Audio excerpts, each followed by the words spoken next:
नमस्कार। आज की इस वीडियो में हम मानव भूगोल के अंतर्गत थॉमस रॉबर्ट माल्थस के जनसंख्या सिद्धांत का प्रतिपादन करेंगे। थॉमस रॉबर्ट माल्थस एक ब्रिटिश अर्थशास्त्री थे तथा वह अर्थशास्त्र के प्रोफेसर भी थे।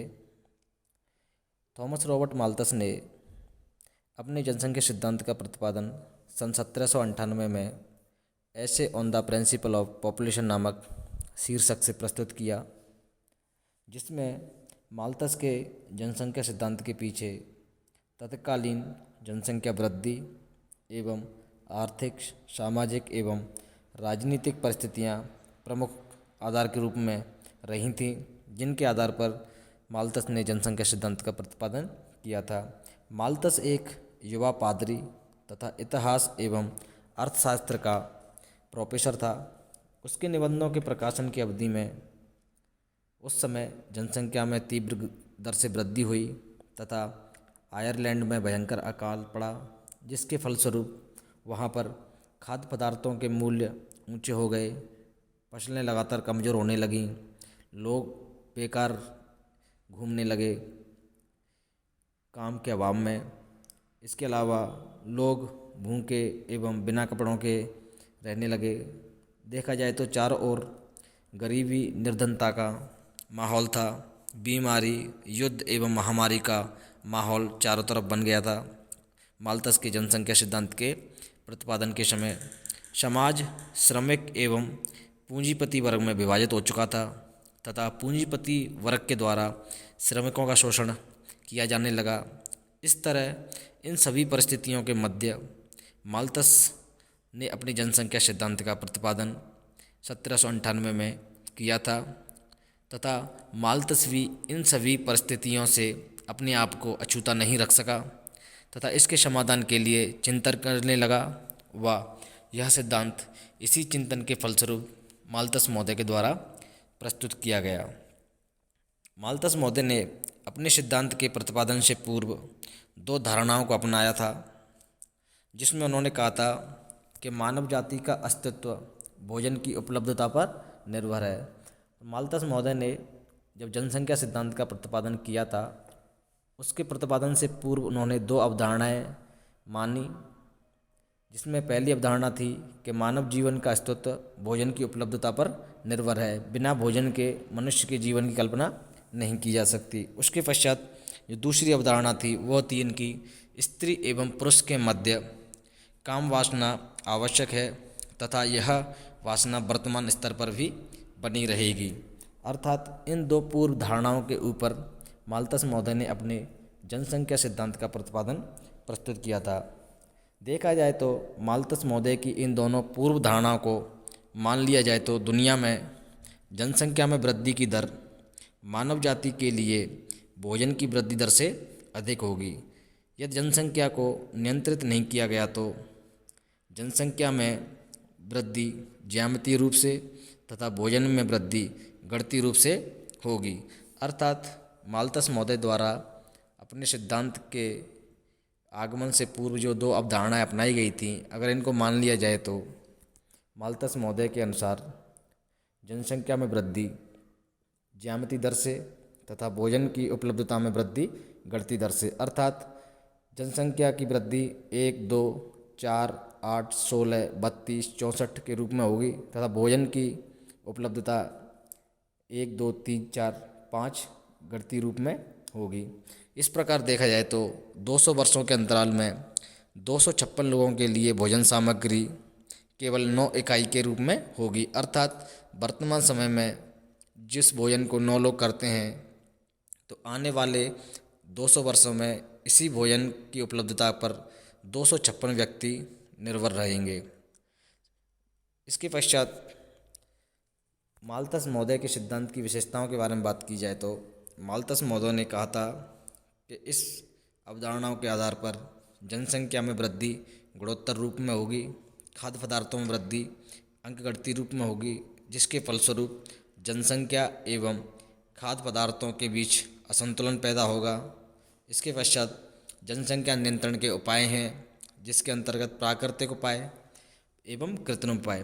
प्राकृतिक जनसंख्या नियंत्रण के उपायों को देखा जाए तो इसमें अकाल, भुखमरी, बीमारी, महामारी आदि को माल्थस महोदय ने जनसंख्या नियंत्रण के रूप में प्राकृतिक कारक माना है। वहीं कृत्रिम जनसंख्या नियंत्रण के कारकों में हम देखते हैं ब्रह्मचर्य जीवन, आत्मसंयम, विवाह में देरी एवं कृत्रिम साधन जो गर्भाधारण को रोकते हैं। तो इस प्रकार से माल्थस महोदय ने जनसंख्या नियंत्रण के लिए केवल प्राकृतिक कारकों को ही अपने सिद्धांत के अंतर्गत मान्यता प्रदान की थी।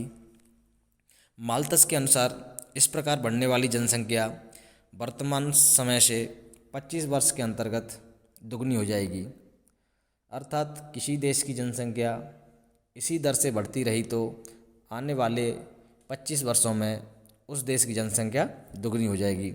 उत्पादन चाहे किसी भी सीमा तक बढ़ाया जाए, लेकिन जनसंख्या सदैव उत्पादन से अधिक ही रहेगी, जिसके कारण जीविकोपार्जन के साधनों में कमी आएगी और अंत में भुखमरी, बीमारी, महामारी, अकाल के कारण जनसंख्या कम होगी।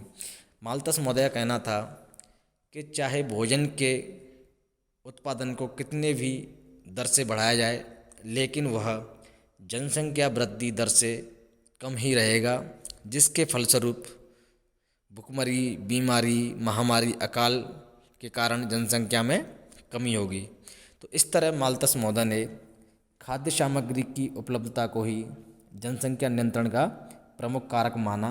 उन्होंने कहा कि भरण पोषण के साधनों द्वारा ही जनसंख्या अनिवार्यतः नियंत्रित की जा सकती है।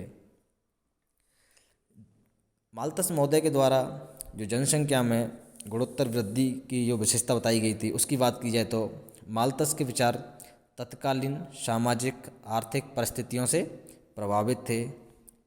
इन विचारों पर मैथ्यू हेल व विलियम गॉडविन के विचारों का भी प्रभाव पड़ा था। इन्होंने 18वीं सदी के अंतिम दशक में विभिन्न यूरोपीय देशों की यात्रा कर जनसंख्या वृद्धि का गहरा अध्ययन किया तथा यूरोपीय देशों में तेज़ी से बढ़ती जनसंख्या को नियंत्रित करने पर बल दिया। उनके सिद्धांत निम्नलिखित परिकल्पनाओं पर आधारित थे, जिनमें मनुष्य में संतानोत्पत्ति की इच्छा स्वाभाविक हो गई है। इसके अलावा आर्थिक समृद्धि एवं संतानोत्पत्ति में सीधा एवं घनिष्ठ संबंध होता है। इसके अलावा जो तीसरी अवधारणा थी वो थी कृषि में उत्पत्ति ह्रास का नियम क्रियाशील होता है, अर्थात कृषि में उत्पादन में बढ़ोतरी एवं कमी नियमित रूप से क्रियाशील रहती है। इसके अलावा खाद्य पदार्थों में बढ़ती वृद्धि के तौर पर माल्थस ने जनसंख्या का आकार किसी देश में उपलब्ध खाद्य पदार्थों की मात्रा से नियंत्रित माना। इसके अभाव में कमी तथा उपलब्धता से वृद्धि होगी। अर्थात उनका कहना था माल्थस महोदय का कि जिस देश में खाद्य पदार्थों की उपलब्धता अधिक होती है वहाँ पर जनसंख्या की वृद्धि या जनसंख्या की मात्रा भी अधिक होती है घटती रूप में। इसके अलावा जनसंख्या एवं खाद्य पदार्थों में असंतुलन की जो विशेषता बताई थी माल्थस महोदय ने, उन्होंने कहा था कि जनसंख्या एवं खाद्य पदार्थों में असंतुलन पैदा होगा घटती एवं गुणोत्तर वृद्धि के फलस्वरूप। तो प्रकृति में खाने की टेबल सीमित अतिथियों के लिए है, अर्थात उनका कहना था कि प्रकृति में जो भोजन की उपलब्धता है वह केवल सीमित मात्रा में है, अतः बिना निमंत्रण के आने वालों को अवश्य भूखा मरना पड़ेगा। अर्थात प्रकृति में जो भोजन की उपलब्धता है उतने ही व्यक्तियों को प्रकृति में जीवित रहने का अवसर है। इसके अलावा देखा जाए भोजन की उपलब्धता से अगर अधिक जनसंख्या किसी देश की या समाज की होती है तो उनको भूखा मरना पड़ेगा।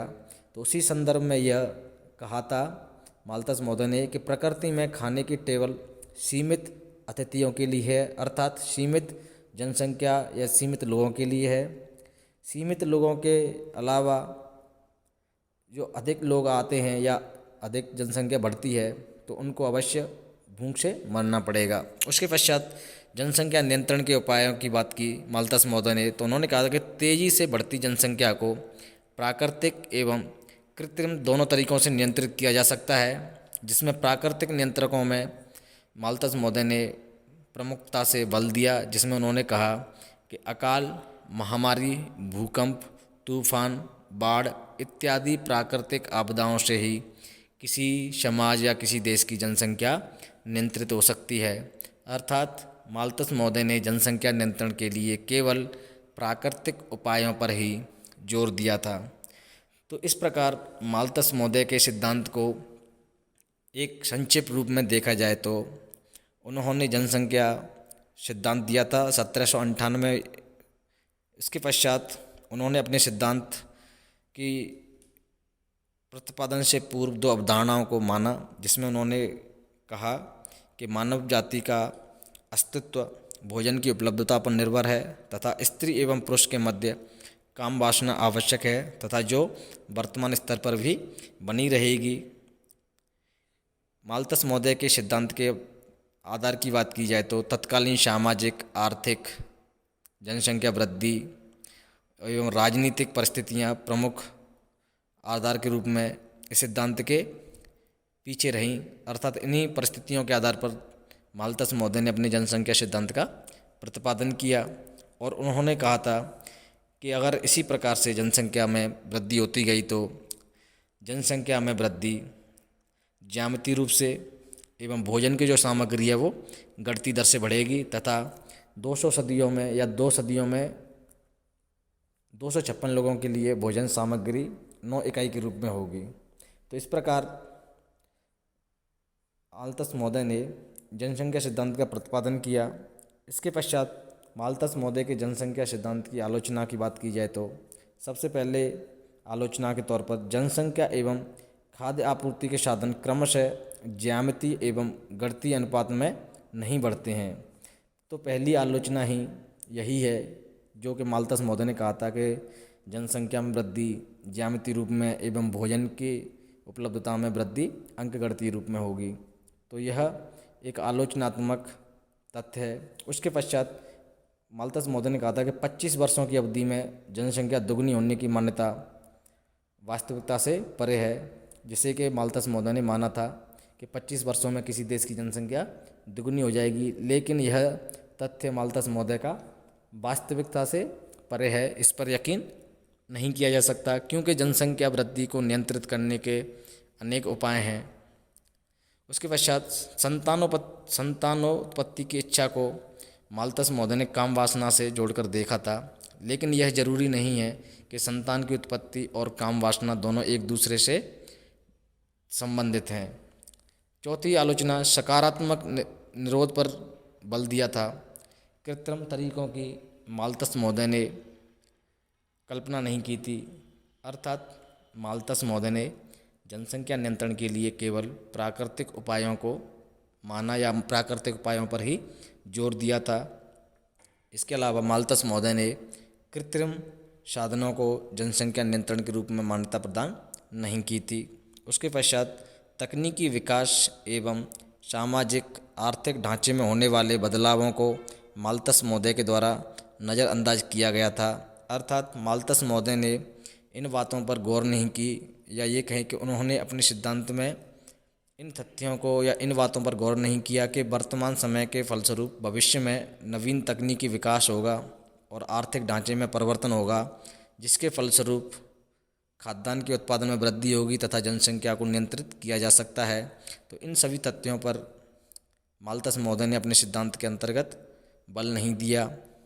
इसके अलावा माल्थस के अनुसार विश्व की जनसंख्या एक निश्चित सीमा से आगे नहीं बढ़ सकती। तो यह भी कथन माल्थस महोदय का एक आलोचनात्मक है, जिसमें उन्होंने कहा था कि विश्व की जनसंख्या एक निश्चित समय तक ही बढ़ सकती है, उसके पश्चात जनसंख्या बढ़ेगी तो उन्हें भूखा मरना पड़ेगा।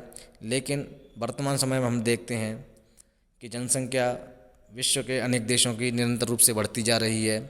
उसी के अनुरूप खाद्यान्न के उत्पादनों में वृद्धि की जा रही है। तो इस प्रकार संपूर्ण रूप में देखा जाए तो माल्थस महोदय का सिद्धांत वर्तमान समय में लागू नहीं होता है। लेकिन हमें इस बात पर भी ध्यान देना होगा कि माल्थस महोदय ने जब यह सिद्धांत प्रतिपादन किया था तो उस समय इस सिद्धांत की वास्तविकता उस समय के हिसाब से उस समाज पर लागू होती थी। अगले वीडियो में हम कार्ल मार्क्स के जनसंख्या सिद्धांत का अध्ययन करेंगे। धन्यवाद।